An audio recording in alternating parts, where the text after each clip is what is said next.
Relative clauses.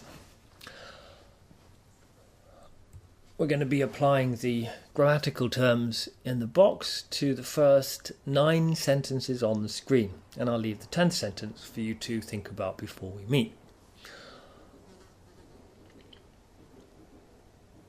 This time, I think it would be a good idea to look at the example sentences before we introduce any of the grammar and try and find something similar between any two of them in terms of the way the sentences have been put together, in terms of the sentence structure. The thing that's similar, if you spot it, is almost definitely going to be a feature of grammar that we need the terms at the top of the screen to describe. So pause the video and just see if you can find anything similar between the sentences. Okay, so the grammatical terms are relative clause, relative pronoun, relative adverb, subject, object, which we talked about last week, and restrictive and non-restrictive. The grammar book says that a relative clause is a clause beginning with that, which, who, whom, whose, when, where, etc. We've got the etc. again. And it defines the words that, which, who and whom as relative pronouns, and the words when and where as relative adverbs. To bring these terms into play, and the terms on the previous screen, we're going to answer 5 questions. How do you make a relative clause? When can you leave out the relative pronoun? When do you use commas? When is it wrong to use that instead of who or which? And when can we use whom?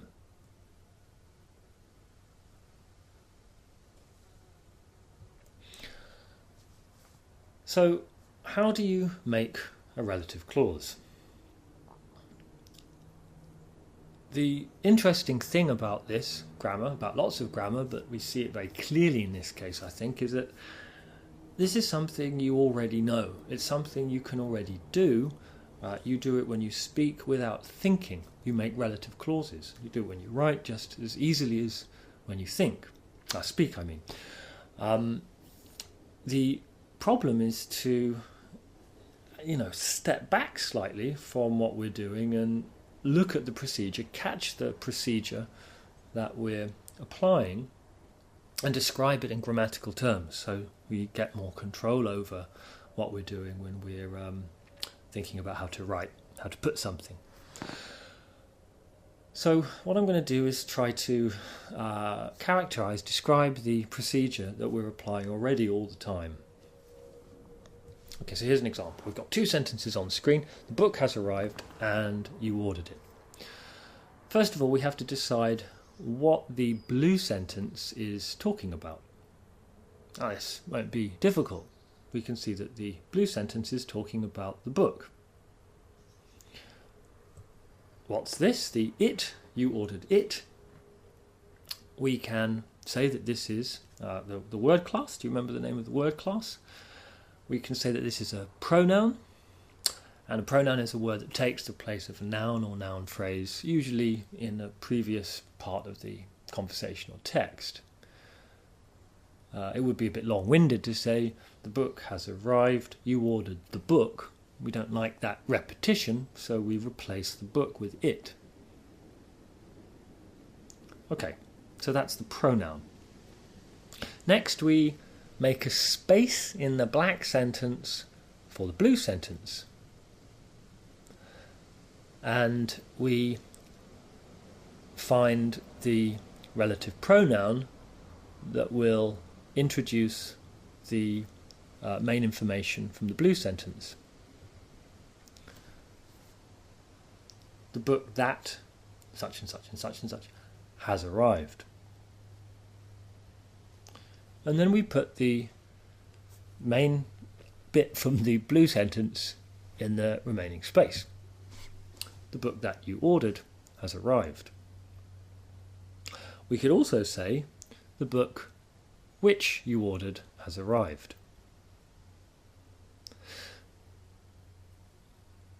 The term relative clause refers to the red clause in that longer sentence. The words in red are the relative clause. The word that is the relative pronoun, and you can think of the idea of it being the relative pronoun by thinking of it as the relative of it in the blue sentence. It's the cousin of the word it. That is the cousin of the word it. Now notice that the blue sentence has only one word remaining from it, and that's the pronoun. In the longer sentence now, in the relative clause, we use the relative pronoun instead. Okay, so that's the procedure. We decided what the blue sentence was about. We identified the pronoun. We made a space in the black sentence. We chose the relative pronoun, and then we put the remainder of the blue sentence in the space that was left for it. Okay, do it again with another sentence, and we'll see that there's something slightly different about this one. The black sentence is that's the person. The blue sentence, we saw him hanging around outside. So we saw him hanging around outside. In the black sentence, what's the blue sentence giving us extra information about? Well, pretty obviously it's giving us extra information about the person. So now we have to identify the pronoun in the blue sentence, which is him. And then we have to make a space in the black sentence for the relative clause.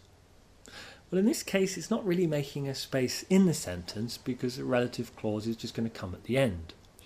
The relative clause always comes after the noun it's about. So in this case, it's about the person.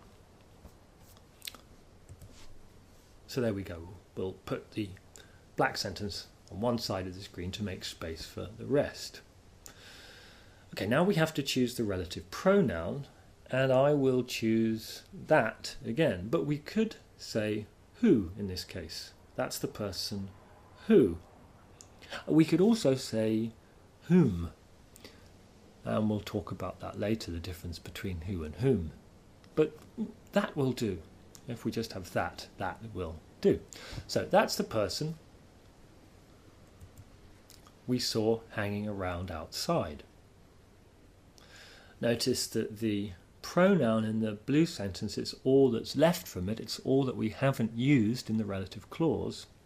Instead of the pronoun him, we've used the relative pronoun that. And that is the relative, the cousin, or whatever you like, of him in the original blue sentence. Okay, so to repeat what we did, we identified what the blue sentence was about in the black sentence, and it was about the person. We then identified the pronoun in the blue sentence. We then chose a relative pronoun for the relative clause, and then we put the rest of the blue sentence in, leaving the pronoun from the blue sentence out. Okay, now this time, if you pause the video and see if you can do the same thing for example number 3, and then I'll run through it and you can see whether your procedure was the same as my procedure. Okay, so first of all, what is the blue sentence about? Well, it's about the dog. So where's the pronoun in the blue sentence? What's this? It. It bit me. Now we make a space in the black sentence and we choose a relative pronoun. Now I'm going to choose that, but if you wanted you could say which. And then we add the rest of the blue sentence. The dog that bit me was a ferocious toy poodle. Okay, try again for number 4. Pause the video and see if you can run through the procedure.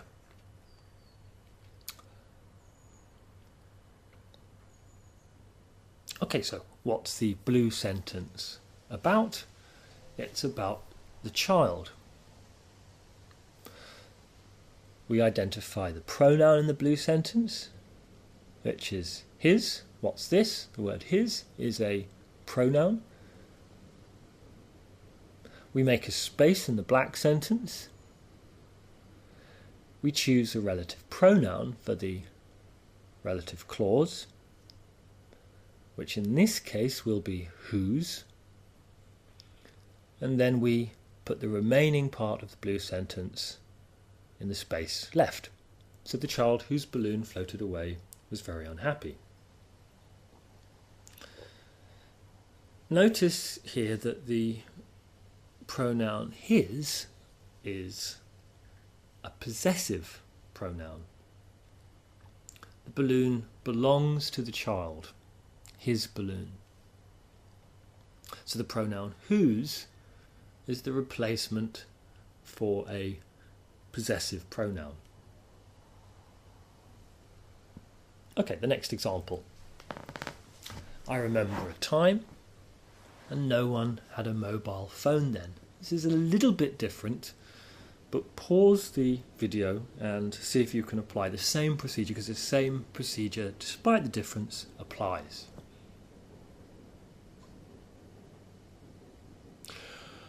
Okay, so what's the blue sentence about? Well, in this case, it's about a time. It's giving us information not really about a thing or a person, if you can think of a person as a thing, but it's giving us information about when. Okay, so this is what we identify then in the blue sentence. We identify then, we make a space, which is really just an addition to the sentence, and we choose, well, not a relative pronoun in this case, but a relative adverb. Now, if you remember last time, we found a lot of adverbials, which are phrases, not necessarily single words, although an adverbial can be a single word, but phrases which answer the question when. Like, we met at 6 o'clock. At 6 o'clock. When did we meet? At 6 o'clock. These are adverbials, and in this case, when we stick the rest of the blue sentence at the end here, I remember a time when no one had a mobile phone. What's this is a relative adverb, and it's the relative of the adverb then in the blue sentence. So it's basically the same, but if you want to be very fiddly and pedantic, you can make a point of distinguishing relative pronouns and relative adverbs. Okay. Next example. I know a place. You can get a Guinness for under £3 there. This is a very similar thing. So see if you can run through the procedure, anticipate, predict the procedure that I'm going to run through in just a second. Okay, so what is the blue sentence about? And it's about, very clearly, it's about a place. We make a space.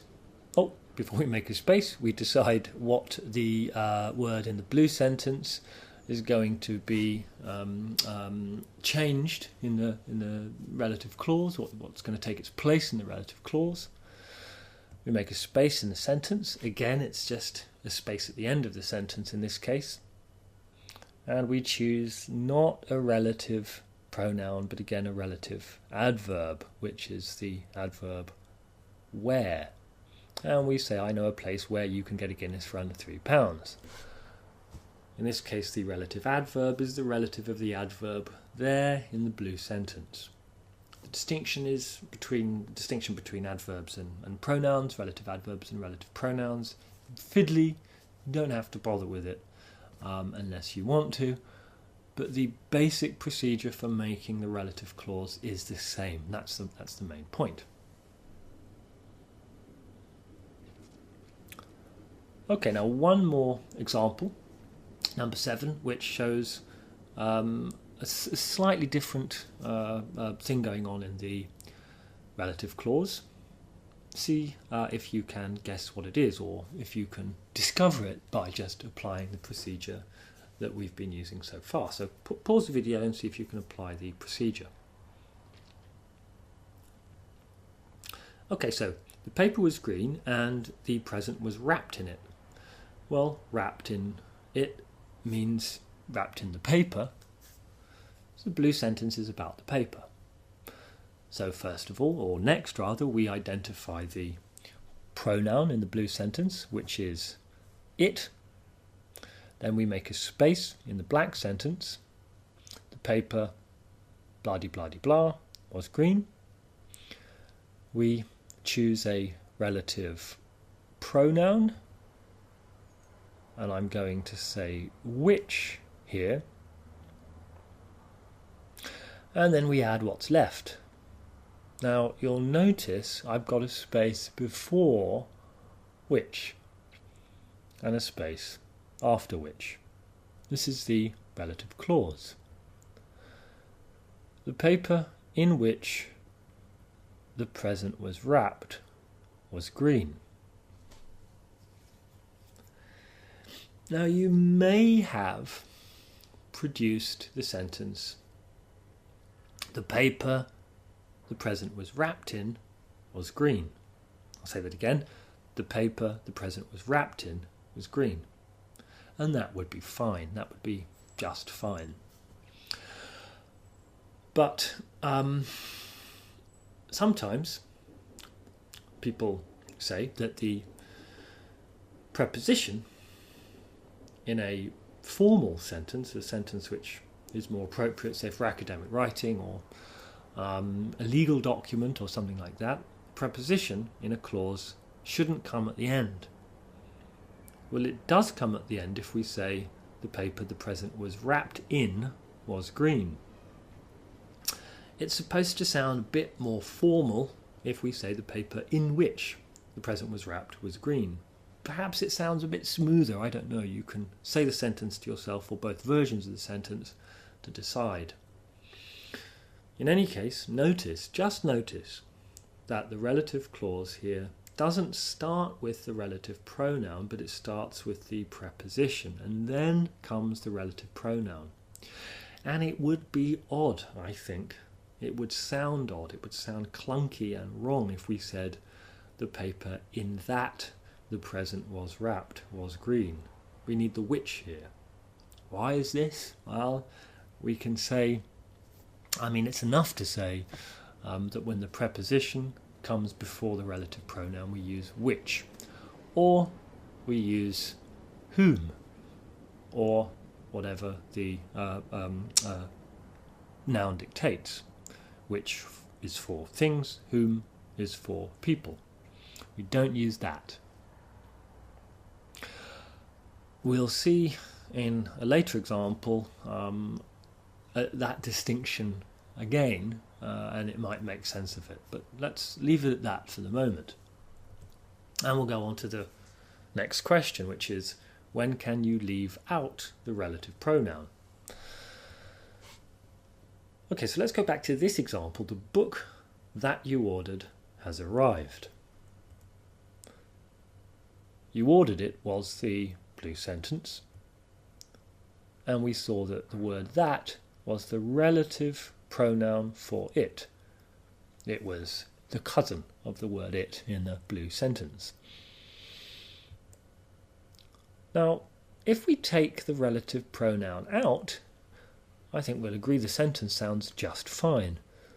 The book you ordered has arrived. So it seems from this example that the relative pronoun can be omitted. But that's not the case in every sentence with a relative clause. So have a look at this one. The dog that bit me was a ferocious toy poodle. The blue sentence was it bit me, and we saw that the word that in the relative clause was the relative pronoun for it in it bit me. That is the cousin of it. Well, how does this sound if we take out the relative pronoun? The dog bit me was a ferocious toy poodle. Now I'm sure you'll agree that the sentence you see on the screen now is odd. The dog bit me was a ferocious toy poodle. It doesn't sound right. You cannot omit the relative pronoun. So in some cases you can, in some cases you can't. What's the difference? What explains the fact that you can omit it sometimes and can't omit it other times? Well, if you like, pause the video here and just look at these, study these examples and see if you can discover the difference. You may be able to, and it will be useful in any case to give it a go before you carry on. Okay.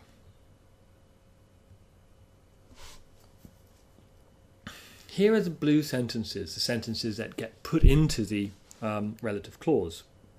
You ordered it, and it bit me. Well, thinking about last time, what we studied, sentence structure, what's the difference between the word it in the first sentence, you ordered it, and in the second sentence, it bit me? Well, we just have to look at these sentences to see the difference. It's a difference between the subject and the object, or in the order of the sentences on the screen, the object, you ordered it, and the subject, it bit me. Okay, so object, subject.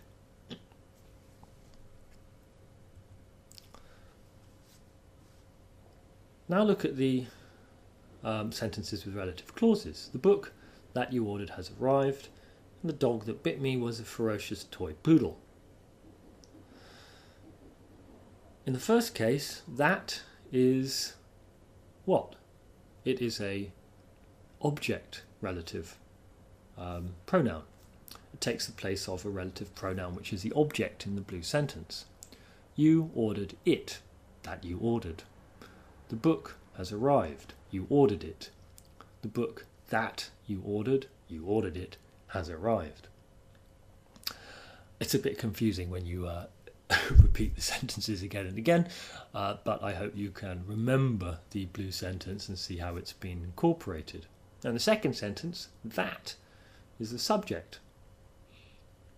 You can see this just because you could replace the word that with it and you'd have the same order. The word order would be the same. It bit me, that bit me, it bit me.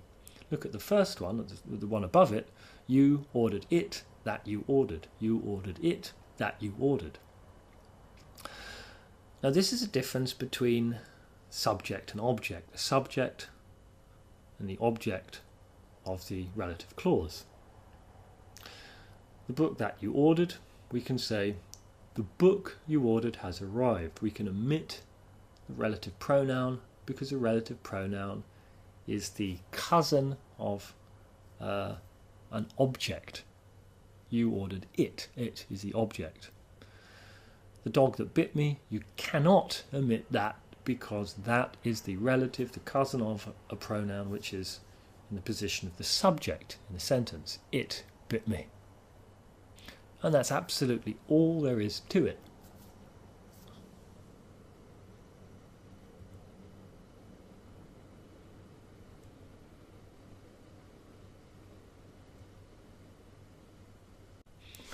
Okay, so now we're going to answer the third and fourth question. We'll answer them together. When do you need to use commas, and when is it wrong to use that instead of who or which?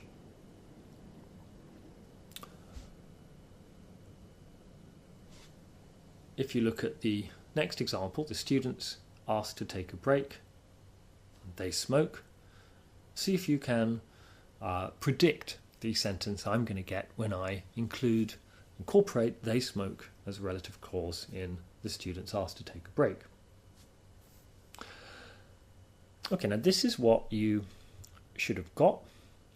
The students who smoke asked to take a break, or the students that smoke asked to take a break. In this case, you can use who or that. And notice that there are no commas. We have not used commas in this sentence. Why is that? Well, here is a the thing we have to consider. Imagine this.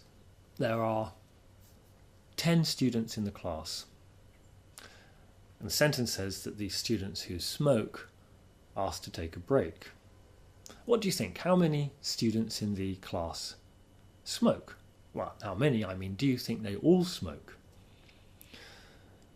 Now, I'm pretty sure you'll get the sense from this sentence that there are only some students in the class who smoke, and it's the ones who smoke that have asked to take a break.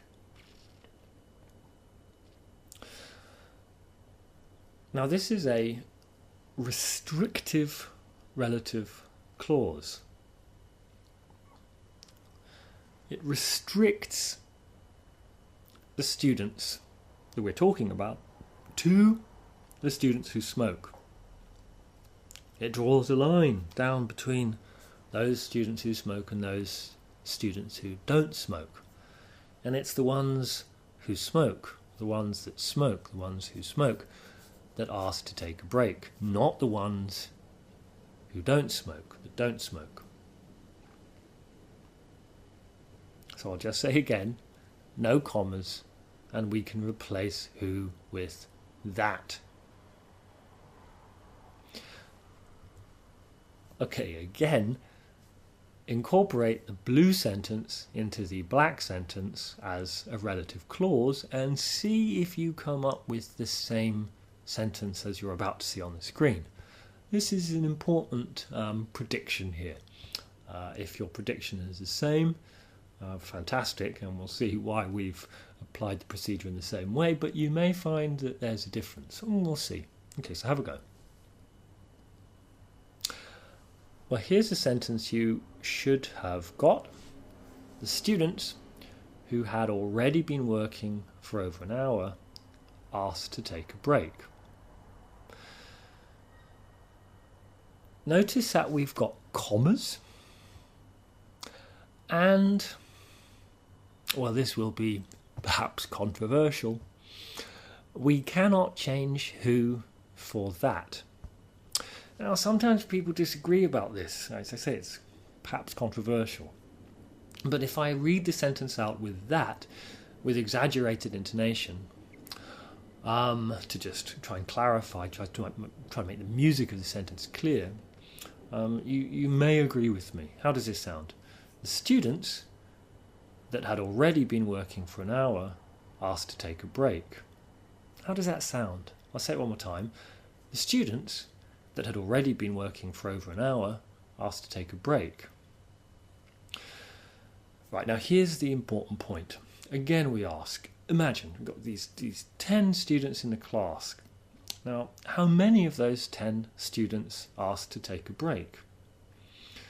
Now, I'm guessing that, like me, you take this sentence to mean that it's all of the students. The relative clause in this case is non-restrictive. It doesn't do the job of restricting the information as information about just some of the students. It's about all of the students. All the students asked to take a break.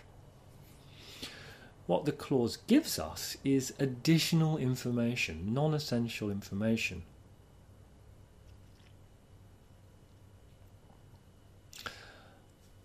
What is the additional non-essential information? Well, that they had already been working for over an hour. But if we take that clause out, actually the sentence still conveys everything it needs to convey. The students asked to take a break. And by the way, they had already been working for over an hour. Notice we can't change who to that, and we've got commas. Let's just go back to the last sentence and see what we had. The students who smoke asked to take a break. If we remove the relative clause from this sentence and say the students asked to take a break, the sentence is a little bit misleading. because it suggests that all the students asked to take a break, and it's not the case. Only some of them asked to take a break, the ones who smoke, the ones that smoke. We can understand why they asked to take a break. They want to go and have a cigarette. The ones who don't smoke, they don't want to take a break. So the relative clause in this case gives us essential information. It's a restrictive relative clause, which is one that gives essential information. And I'll just say again, just to notice, we've got no commas here, and if we want to, we can change who to that. The students that smoke asked to take a break. The students who smoke asked to take a break. By contrast, with this one, the students who had already been working for over an hour asked to take a break. We can take the relative clause out of the sentence and it's not misleading anyone. Just look. The students asked to take a break. The students, who by the way had already been working for over an hour, asked to take a break. And again, just notice that we've got commas and that we can't change who to that. To my ear, if you change who to that, it sounds like you're talking about all of the students. Not all of the students, it sounds like you're talking about just some of the students. The students that had been working for over an hour, not the ones that had been working for only 30 minutes, asked to take a break. But here the non-restrictive relative clause, which is a clause that gives additional information, non-essential information, is referring to everyone. Now I hope that's clear from the examples, no pun intended, relatively. Okay, so we've got the terms in the box at the top of the screen: relative clause, relative pronoun, relative adverb, subject, object, restrictive and non-restrictive, and we've applied them to the first 9 sentences. I said I'd leave the 10th sentence for you to have a think about before we meet. I think one of the best ways to practice this before or after we meet to talk about it is to get a text from a newspaper anywhere and see if you can identify relative clauses. See if you can apply the terms to sentences that you find yourself in exactly the way that we've applied them to the first 9.